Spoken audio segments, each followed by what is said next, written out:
Final update: my ex-girlfriend cheated on me with my best friend, but they couldn't handle being excluded from my life. Part 3. They were parasites that only made things worse, and when I least expected it, they returned to my life. One day, I found myself in a place reflecting on where everything went wrong in my family and with me. I began cursing the fact that I was born. I had just been rejected by another company, and suddenly, Sarah appeared and sat next to me, hugging me and saying something like, "Hi, my love. Did you miss me?" I quickly pulled away, and she looked puzzled. Before she could say more, I told her to stay away from me and leave me alone. Hadn't she done enough by making a fool of me before? Then I left while she called out my name. Later, she started harassing me on social media and even brought in that idiot Johan, supposedly to be friends again.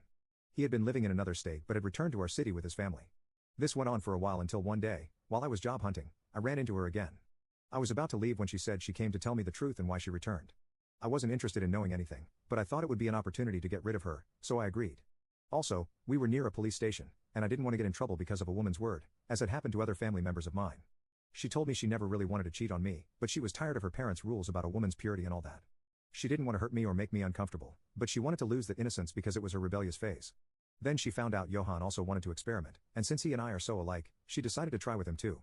She said she thought it would be great because then she would know how to please me and make me stay by her side forever, but she didn't count on Matt discovering them. She also said that after we broke up, her parents tried to make Johan and her a couple because, to them, Johan was the perfect man, while I was just second best.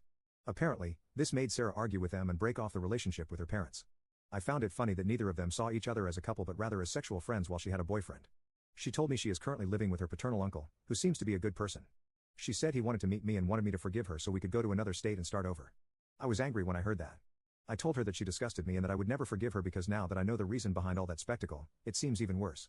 Why did she decide to be my girlfriend if she knew my conditions for being in a relationship?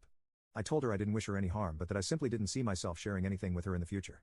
I asked her to please leave me alone and go away. I simply walked away.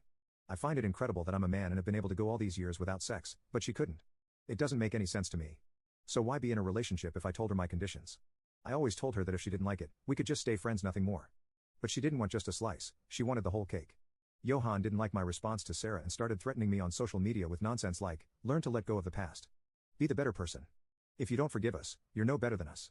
What drove me crazy was that he started talking badly about Matt, which was ironic because he was the one saying to let go of the past, but it bothered him that Matt caught them. So, I decided to meet him outside a shopping center where I knew there would be no one around. I caught him completely by surprise. He really thought we were just going to talk and settle our differences, innocent little dove. Well, I gave him a few pointers since just because the gym I used to go to no longer exists doesn't mean I stopped training, while he, let's say, has let himself go. After that, he didn't contact me again, but I'm sure he told Sarah because before he left, he begged me one last time to please go with her, that she would let me do whatever I wanted to her, even without a condom. I simply told him to go to the asylum and take care of his uncle. Then I blocked him. I know she's no longer in the country, but I don't know where she is, and Johan went back to the state where he was before. I know they're not together, which partly makes me happy because those two don't match at all. This is my story. It's not a story of overcoming or self-discovery, it's just the story of people who went wrong on both sides.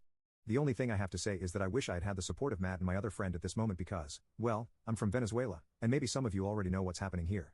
Wish me luck, or hope I don't die before seeing the regime fall. Greetings and good luck to everyone.